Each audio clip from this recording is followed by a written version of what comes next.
আপনাদের ফুপু হব।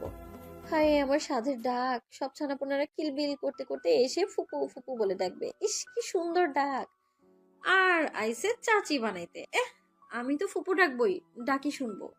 এবার হিম তৎক্ষণাৎ বলে উঠল, এই বুবু, শিশির ভাইয়ের সানা পোনারও ফুপু হব নাকি তুমি? ল্যাও ঠেলা মরজালা, কি কথার কি মানে হয়ে গেল। উফ, সকলে এই কথা শুনে জোরে জোরে হেসে দিয়েছে। বৃষ্টিও অসুস্থতার মাঝে হাসছে। আর শিশির কুয়াশা আহম্মকের মতো দাঁড়িয়ে রইল। কুয়াশা নিজের কথায় নিজেই ফেসে গেছে। শিশির এবার রাগ নিয়ে দাঁত কিরমির করে তাকালো কুয়াশার দিকে। দাঁতে দাঁত চেপে ওর দিকে তাকিয়ে বলল, ওর ফুপু আবার শখ জেগেছে, ওকে ফুপু বলেই ডাকাবো। শখটা মিটিয়ে ছাড়বো না। কুয়াশা লজ্জা পেয়ে গেল। আর সকলে আরেক দফা হেসে উঠল। নিহার এবার সুযোগ পেয়ে টিপ্পনি কেটে বলল, এক কাজ করো, কুসুর যখন ফুপু হবার শখ, তো তুই না হয় ফুপা হয়ে যা, দোষ কি তাতে? আবারও হাসির রোল পড়ে গেল। কি একটা জ্বালা! নতুন অতিথি নাই আসতে এত হাসি আনন্দ, না জানি আসলে কি হবে। শিশির এবার ভড়কে গেল। আর কুয়াশা বিশ্বজয়ের হাসি দিল দাঁত কেলিয়ে। শিশিরের দিকে দাঁত বের করে চোরা চোখে তাকে নিহার কাছে গিয়ে দাঁড়িয়ে বলল, এই ভাইয়া, এটা তো মাথাতেই আসেনি আমার। আমি তো এবার ফুপুই হচ্ছি, ওই বুনল প্রয়োজনে ফুপা হোক, না হলে নাই। শিশির চোখ গরম করে তাকালো। তাতে সব মিটিমিটি করে হাসছে। ভালোই লাগছে এদের খুনসুটিগুলো।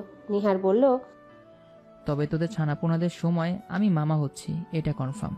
কারণ একটা মাত্র বোন আমার। ভাইয়ের সাথে বিয়ে দিয়েছি বলে কি মামা ডাক শুনবো না? আমারও মামা ডাক শোনা লাগবে। তোরা কি হবি না হবি সেটা তোদের বিষয়। কুয়াশা এবার লজ্জায় পারে না দৌড়ে চলে যাক। শিশির হতভম্ব হয়ে গেছে। এরা ভেবেছে কত দূর তাদের, এভাবে তাদের এখনো ফার্স্ট নাইটে এলো না, তো মামা হবে কি করে? বাসর হলে তো ভাগনা ভাগ্নি আসবে। আজব সব ভাবনা। জীবন তার তেনা তেনা, আর এরা আছে মামা হওয়ানি। ভেবে নিহারের দিকে রাগ নিয়ে কটমট করে তাকালো সে। তুহিন এখানে নীরব দর্শক, কারণ সে আগে থেকেই শান্তশিষ্ট। আর এখন এরা এমন খাপছাড়া কথা বলে মজা করছে, বড় মানছে না, তাই সে আরেকটু চুপই আছে। ইয়াসমিনও একটু টিপ্পনি কেটে বলল, শিশির, আমরা কি আরো একটা সদস্য পেতে যাচ্ছি? না তোরা তো তেমন করেই মিন করছিস। এবার জাকিয়া শব্দ করে হেসে দিলেন, বললেন, এদের ছাড়াপড়ার মুখে দাদা দাদুর টাকা শোনার আশা করছি না আমরা। এরা আগেই নিজেরা বড় হয়ে নিক। শুনে শিশির বেশ লজ্জা পেল কেন যেন। আর কুয়াশা এবার এক দৌড়ে ঘরে। তাকে আর পাইকে। এখানে আর থাকা যাবে না, এদের ভাবনা চিন্তা বহুদূর। অথচ তারা এদের ভাবনা পর্যন্তই যেতে পারেনি। শিশিরও আর দাঁড়ালো না, বেরিয়ে এলো। ওরা দুজন বেরিয়ে আসতে হাসলো সকলে। তুষার বলল, ওরা মানতে শিখেছে আম্মু, সময় মতো স্বীকার করবে, চাপ দিও না।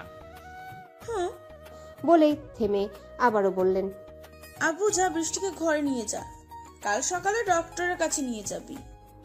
তুষার সম্মতি দিয়ে বৃষ্টিকে ধরে বেরিয়ে এলো। ওরা বেরিয়ে যেতে সকলে প্রশান্তি হাসলেন। এমন সুখময় পরিবারই যেন চিরন্তন থাকে, কোনো বদ নজর যেন না লাগতে পারে।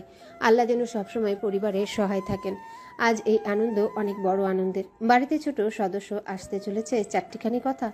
সকলে প্রথমে কোনো ডাক অনুভূতির সাথে পরিচয় হবে। জাকিয়া তৎক্ষণাৎ বেরিয়ে গেলেন। কর্তাকে খবর না দিলে আনন্দ বাড়বে না। ইয়াসমিন তুহিন বেরিয়ে গেছে তখন।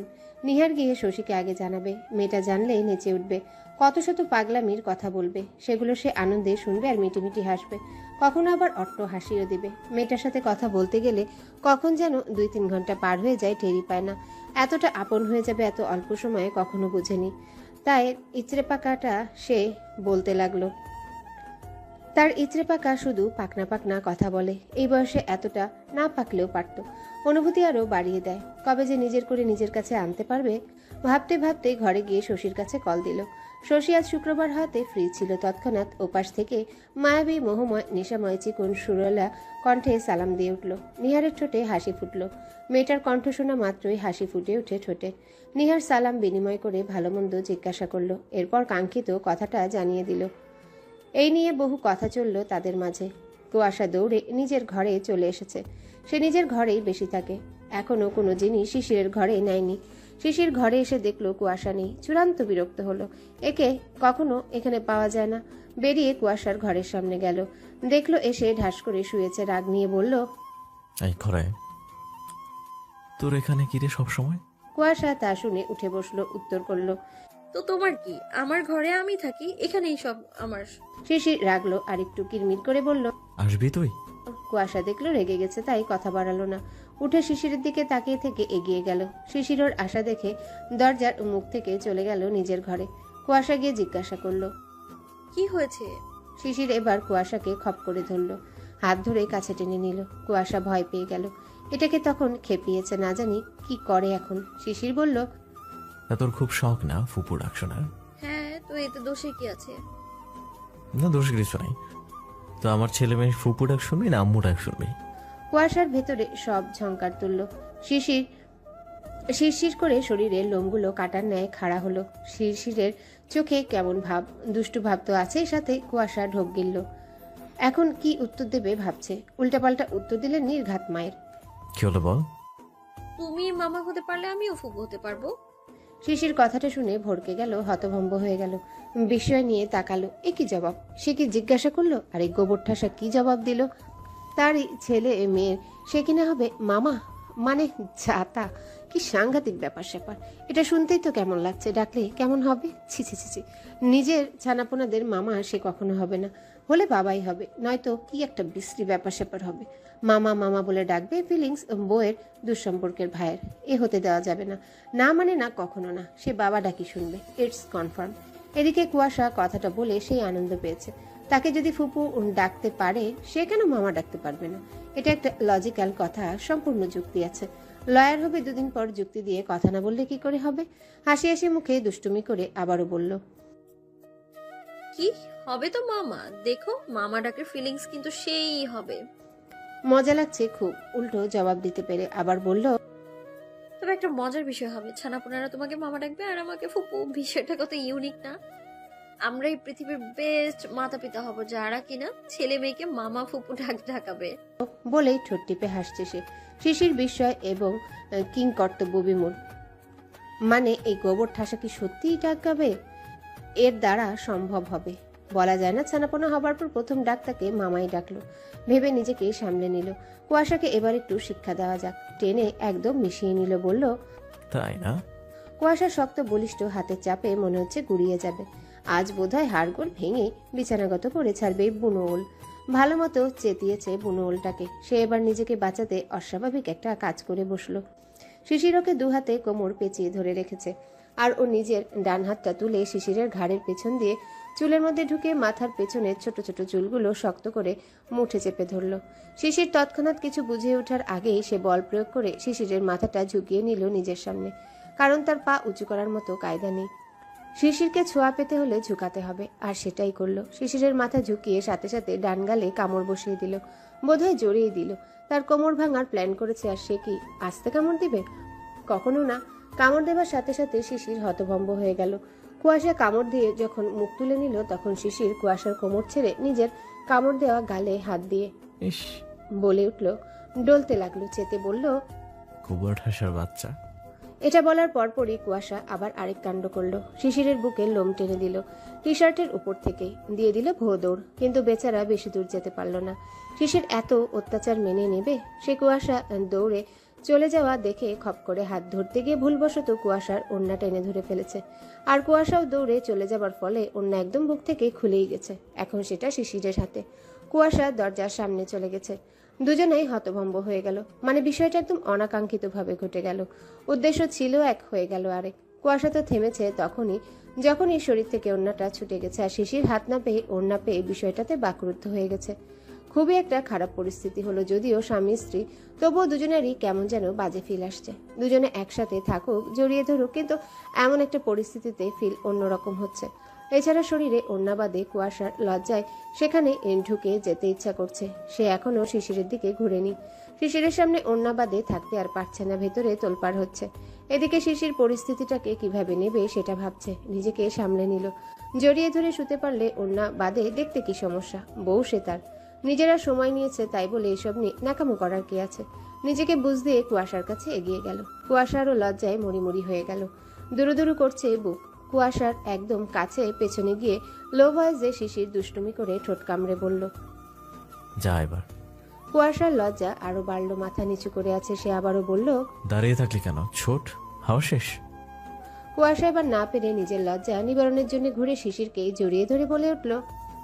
প্লিজ। আর এদিকে শিশির তো চমকে উঠেছে।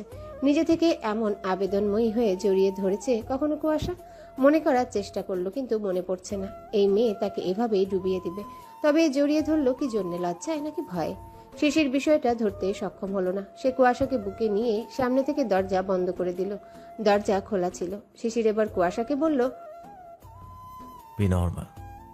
বউ তুই আমার, আমি কোনো পরপুরুষ না। কুয়াশার কাঁপন একটু থামলো। তা শুনে সত্যি তো শিশির চাইলে তার উপর সম্পূর্ণ অধিকার ফলাতে পারে। শিশির এবার টিপ্পনি কেটে বলল, আমার ভয় আমার বুকে এসে লুকালি। বা ভালো উন্নতি হয়েছে তো তোর। থেমে আবারও বলল, তা এখন কি করবো তো সেটা বল। আমাকে কামড় দিলি, বুকের লোম টানলি, এগুলো কিভাবে ফেরাবো তাই বল। তোর বলা অনুযায়ী শাস্তি হবে, কিন্তু মাফ আমি করছি না, শাস্তি পেতে হবে। তুই আমাকে মেরে চলে যাবে আর আমি সেটা কোনো কালে হতে দিয়েছি? তবে এখন কেন দেব? অত সস্তা আমি না, বল জলদি বল। কুয়াশা হতভম্ব হয়ে গেল। কত বড় বেয়াদব বুনোল একটা! মনে মনে আচ্ছা মতো বকে দিল। এরপর মাথা তুলে জড়িয়ে রাখা অবস্থাতে শিশিরের মুখের দিকে তাকিয়ে বলল, কি আর করবা, বেঁধে যে ফেলেছো আমায়, যাবার তো পথ নেই।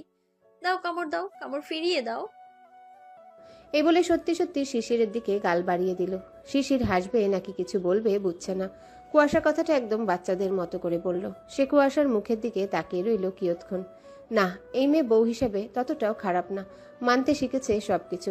তা ক্ষণে ক্ষণে কাজে কর্মে কথাবার্তায় বুঝিয়ে দেয়। মেয়েটা তার মনের ঘরেও ঢুকে গেছে। আগে শুধু ঝগড়ুটে ভাবতো, তেমনটা নয়। এতদিনে বোঝা হয়ে গেছে এর সাথে সংসার ভালোই সুখময় হবে। আজকাল ততটাও বিভাগী হয় না। ভাবতে ভাবতেই তুলল কুয়াশাকে বুক থেকে, তুলে সোজা দাঁড় করালো। কুয়াশা আবার লজ্জায় উনিয়ে গেল। দেখলো তা মন দিয়ে। এই মেয়ে যে এতটা লজ্জাবতী আগে কখনো টেরই পায়নি। শিশির এবার হাতের ওড়না পরিয়ে দিল নিজেই। কানের কাছে মুখ নিয়ে লোভ ভয়েসে বলল, ওর না আমি নিজেই খুলবো, নিজেই পরাবো। সেদিন খুব জলদি আসছে, রেডি হওয়া ঝগড়ুটে।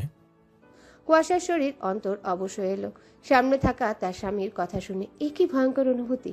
আগে এমন কিছু তো কখনো হয়নি। বৃষ্টিকে ঘরে এনে তুষার প্রায় আধা ঘন্টা ধরে জড়িয়ে ধরে আছে। সে বৃষ্টিকে এনে প্রথমে খাটে বসে হেলিয়ে আধাসোড়া করে শুইয়েছে। এরপর এক সেকেন্ডও অপেক্ষা না করে বৃষ্টিকে জড়িয়ে বুকে মাথা রেখে শুয়ে আছে। কোনো কথাই বলছে না, শুধু চোখ বন্ধ করে অনুভূতিটাকে প্রকাশ করছে। বৃষ্টি এই পাগলামোকে কি বলবে? সে নেতানো শরীর নিয়ে স্বামীর চুলে হাত চালাচ্ছে আর মুচকি মুচকি হাসছে। এবার বৃষ্টি বলল, এই যে এএসপি অফিসার সাহেব, তোমাকে এই মুহূর্তে বাচ্চা ছাড়া কিছু মনে হচ্ছে না? আমি বাবা হব, এটা আনন্দের কি প্রকাশ করবো বৃষ্টি?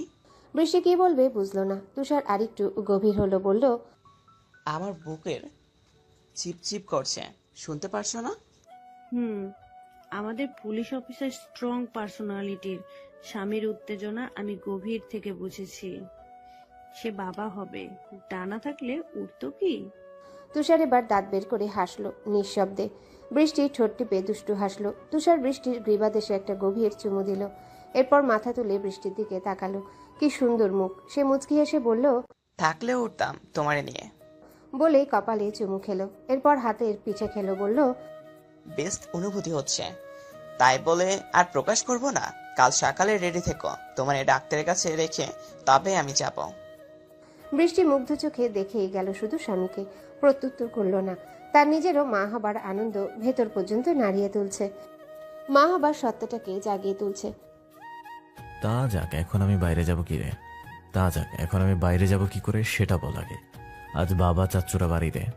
শিশিরের কথায় কুয়াশা মুখ তুলে ভ্রু কুচকে তাকালো। বোঝার চেষ্টা করলো বললোটা কি শিশির। কুয়াশাকে তাকিয়ে থাকতে দেখে শিশির আবারও বলল, এই যে আমার গালে যে বাইটটা দিলি, এটাকে কি লাভ বাইট ধরবো নাকি অ্যাংরি বাইট? কুয়াশা এবার বুঝলো বিষয়টা। নজর দিল শিশিরের কামড় দেওয়া গালে। খোঁচা খোঁচা দাড়ির মাঝে কামড় দেওয়ার দাগটা স্পষ্ট হয়ে আছে। দাঁত বসে তা স্পষ্ট। জোরে যে দিয়েছে কামড়, এই জন্যে দাগটা স্পষ্ট। বিষয়টা বুঝতে পেরে একটু বিব্রত হলো কুয়াশা। বাইরে যে লজ্জাজনক পরিস্থিতি তৈরি হবে এটা নিশ্চিত, তবুও দমল না।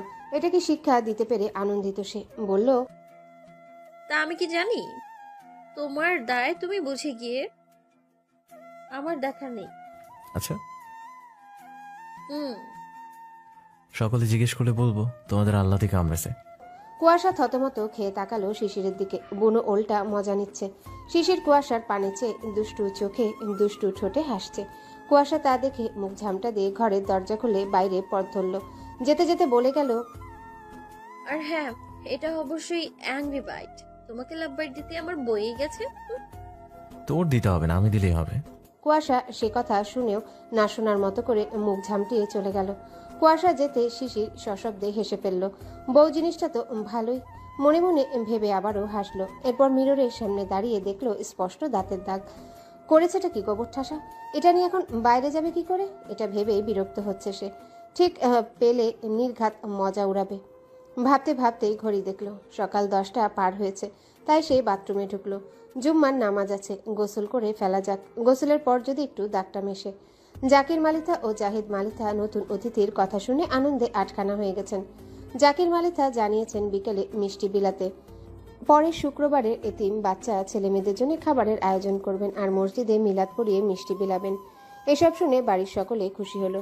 নতুন অতিথির আগমনী বার্তায় একটু সকলের কাছে দোয়া না নিলে হয়? শিশির এতক্ষণ নিজের ঘরেই ছিল। আজান দিয়ে দিয়েছে, এই জন্যে নিচে যেতেই হবে এখন। উপায় না পেয়ে নিচে গেল। ডাক্তার উপর পাউডারের প্রলেপ দিয়েছে, যদিও কোন কালে এসব দেয় না। এখন বউয়ের পাল্লায় পড়ে এসবও করতে হচ্ছে। কি দিন এলো তার, ভেবে দীর্ঘশ্বাস ফেলল। বুকে গলায় কামড়েছে আগে, সেসব টি শার্ট শার্টে ঢাকতে পেরেছে।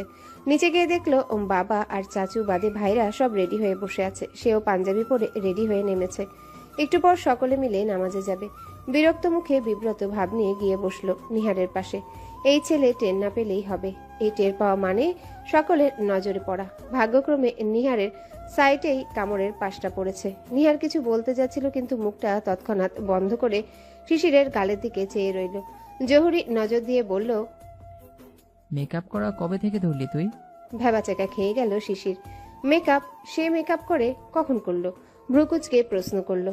তোর মনে হচ্ছে আমি মেকআপ করা? হ্যাঁ, এই তো স্পষ্ট বেশি উঠেছে। সাদা সাদা কি যেন। শিশির আবার ভ্যাবাচাকা খেয়ে গেল। কোথায় ভাবলো পাউডারের প্রলেপে এদের হাত থেকে বাঁচবে আজকের মতো। তবুও ঈগলটার চোখে পড়ে গেল। শিশিরকে কিছু বলতে না দেখে নিহার কিছু বোঝার চেষ্টা করছে। এই ছেলেটা পাক্কা পাজি, সব তালে থাকে। এক ভাই হিসেবে ট্রিট করবে, আবার বন্ধুদের মতো মজা নেবে সব বিষয়ে। সে এবার একটু জোরেই বলল, তোকে কুসু কামড়িয়েছে, তাও গালে? তুষার তুহিন হিম এবার ওদের দিকে নজর দিল অপর পাশ থেকে। শিশির কপাল চাপড়ে বসে রইল। মান ইজ্জত এরা দুই ভাই বোন মেরে দিল তার। একজন কামড়েছে তো একজন ঢোল পিটিয়ে 16 কলা পূর্ণ করছে। জীবনটা তার তেনা তেনা, এরা দুটোই করলো। তুষার তুহিন চোখ মুখ কাচুমাচু করে ফেললো। এ দুটো এত ফাজিল কেন? নিহার ঠোঁট টিপে হাসছে, ভালোই মজা নিতে পারছে। সেই সময় ইয়াসমিন আর কুয়াশা বৃষ্টিকে নিয়ে নেমে এলো। বৃষ্টির গোসল করার পর একটু ভালো লাগছে, তাই ঘরে আর থাকলো না। নিহার ওদের আশা দেখে কিছু বলতে যাবে, সেই সময় হিম বলে উঠল, হে বাবু, তুমি শিশির ভাইকে কামড়াচ্ছ কেন? ল্যাহ, হয়ে গেল, এটারই কমতি ছিল। এই লিলিপুটটা সুযোগ বুঝে বসি ফেলে। কুয়াশা শুনে চোখ বড় বড় করে তাকালো। এতগুলো বড় ভাই ভাবির সামনে ইজ্জতের ফালুদা হয়ে গেল। আগে যদিও কামড়েছে, কিন্তু সেটা রাগ জেদ হিংসা সহ্য করতে না পারার জন্য। কিন্তু এখন এর কামড়ের মানে অন্যরকম। শিশির কুয়াশার দিকে কিরমির করে কটমট নজরে তাকালো। ভাবটা এমন, এখনই কুয়াশাকে কাঁচায় খেয়ে ফেলতে পারলে বাঁচত। যত দোষ এই গোবর ঠাসাটার। ফাজিল, বুক পিঠ ছেড়ে এখন গালে এসেছে, কবে না ঠোঁটেও কামড় দেয় ভেবে আরো রেগে উঠল। জীবনটা কামড়ময় হয়ে গেল এই গোবর ঠাসার জন্য। শিশির ভাবতে না ভাবতে নিহার কথাটা বলেই দিল। সে শিশিরের কানের কাছে মুখ নিয়ে ফিসফিস করে বলল, এই ভাই, প্রথমে পিঠে খেয়েছিস, তারপর বুকে, আজ গালে, এরপর কনফার্ম ঠোঁটে খাচ্ছিস। জীবন তোর কামড়ময়, হায় আফসোস। এই বলে সে হা হুতাশ করতে লাগলো। আর শিশির সে চোখ বড় বড় করে চেয়ে রইল। এরা কি দিয়ে তৈরি? বড় ভাই হয়ে এমন কমেন্ট। এদিকে বৃষ্টি ইয়াসমিন জোরে হেসে দিয়েছে হিমের কথা শুনে। তুষার তুহিন মিটমিট করে হাসছে। ভাই বোনগুলো তারা পেয়েছে বটে, পুরাই অষ্টম আশ্চর্য। শিশির এবার না পেরে হিমকে বলল, ফাজিল, তোর মুখ চুপ থাকে না? লেও ঠেলা, যার জন্য করে চুরি সেই বলে চোর। আমি তো তোমার প্রতি দরদ দেখালাম, সেই তুমি আমাকে বকছো। বুবু তোমাকে কামড়েছে, তাই তো বললাম। আবারও হেসে বলল বৃষ্টি। ইয়াসমিন এবার নিহারও হাসলো শব্দ করে। কুয়াশা কি করবে ভেবে পাচ্ছে না সে।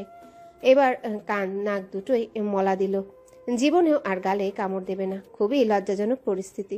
শিশির এবার উঠে গিয়ে হিমের মুখ চেপে ধরলো, দাঁতে দাঁত চেপে বলল, চুপ কর ফাজিল। হিম হেসে কুটি কুটি হচ্ছে। সে এতটাও ছোট না যে এসব বুঝবে না। মেয়েদের সাথে এই বয়সে ফ্লার্ট করে বেড়ায়। সে ছেলে পাকনা হবে না? সকলে হেসে কুটি কুটি হচ্ছে। বিয়ের পর থেকে শিশির কুয়াশা মালিতা ভিলায় বিনোদনের মাধ্যম হয়ে উঠেছে। যে যেমন পারে মজা করে বিনোদন নেয়। জীবনটাই বেদনাময়, কামড়ময়, বিনোদনময় হয়ে গেল তার। বিকেলের দিকে তুষার সহ তুহিন মিলে মিষ্টি নিয়ে এলো। সকলে মিষ্টি মুখ করলো এবং আশেপাশের কিছু বাড়িতে দেবার ব্যবস্থা করলো। বৃষ্টির বাবা পরে শুক্রবার আসতে চেয়েছেন, এসে মেয়েকে দেখে যাবেন বলেছেন। জাকিয়া পাড়াঘরে মিষ্টি দেবার দায়িত্ব কুয়াশার ইয়াসমিনকে দিলেন। বিকেল 5:30টার দিকে তারা বাড়ি থেকে বের হলো। বৃষ্টি বলল সে হাঁটবে একটু। জাকিয়া অনুমতি দিলেন, বললেন বাড়ির সামনেই হাঁটতে, আর কোথাও না যেতে। তিনজা একসাথে বের হলো। বৃষ্টি বাড়ির সামনে রইল আর কুয়াশা ইয়াসমিন পাশের বাড়ি গেল। শিশির ঘরে আধা শোয়া হয়ে ফোন টিপছে। কিছুক্ষণ পর বাইরে যাবে। এমন সময় কোথা থেকে কুয়াশা বিদ্যুৎ বেগে দৌড়ে এসে শিশিরকে জড়িয়ে ধরে হাউমা করে কেঁদে উঠল। শিশির চমকে উঠল। বিষয়টা এত তাড়াতাড়ি হলো বুঝতে একটু সময় নিল। যখন বুঝলো কুয়াশা ফাপড় দিয়ে কান্না করছে তখন বিস্মিত হলো। এভাবে আজ অব্দি কেঁদেছে? আজ কি হলো তবে? কোথা থেকেই বা এলো? কান্না কেন করছে? আর সহ্য হলো না। হতবাক মুহূর্ত কাটিয়ে তড়িঘড়ি করে কুয়াশাকে নিয়ে উঠে বসলো। কোলের উপর বসিয়ে নিল, আগলে ধরলো। হতভম্ব হয়ে একের পর এক জিজ্ঞাসা করতে লাগলো। এই কুয়াশা, কি হয়েছে? কাঁদছিস কেন? বল আমায়। আরে এভাবে কাঁদছিস কেন? কে কি বলেছে বল না। আরে বলতে বলতে কুয়াশাকে ছাড়ানোর চেষ্টা করলো। শিশিরের গলা জড়িয়ে ধরে কাঁদছে তো কাঁদছেই, থামাথামি নেই। কান্নার রেশটা বুকে লাগার মতো। এই আহ্লাদিকে আজ পর্যন্ত এমন হৃদয় বিদারক কান্না করতে দেখেছে খুব কম। বাবার জন্যে ছাড়া কারো জন্যে কান্না করে না। আর আজ একই হলো। বাবার কথা মনে পড়ছে কি ভেবেই আবার গলার মাঝে থেকে কুয়াশা মুখটা তোলার চেষ্টা করলো। কিন্তু সে শক্ত হয়ে আছে, শক্ত করে ধরে আছে গলা। মুখ তুলতে নারাজ। শিশির মাথায় হাত দিয়ে বোলাতে বোলাতে বলল, বাবার কথা মনে পড়ছে? কোনো রেসপন্স নেই তার। আচ্ছা বল না কি হয়েছে? কে কি বলেছে আমার বুকে? থাম এবার, চুপ কর। এই কুয়াশা। কুয়াশা এমনভাবে কাঁদছে যে কেউ তার কান্নার আওয়াজ শুনলে নড়ে উঠবে। ভেতরের হৃদয় ভেঙে গেলে যেমন কষ্টের কান্না আসে তেমনি কান্নার আওয়াজ। ওর কান্নার আওয়াজে শিশিরের ভেতর তোলপাড় হলো। কি এমন হলো? সে শক্ত করে জড়িয়ে ধরলো। এবার আগে কান্না করে নিক, এভাবে বলবে না, বোঝা হয়ে গেছে। এরই মাঝে সকলে হতভম্ব হয়ে ছুটে এলো। আগে এলেন জাকিয়া। এসেই হতভম্ব হয়ে বললেন, কি হয়েছে?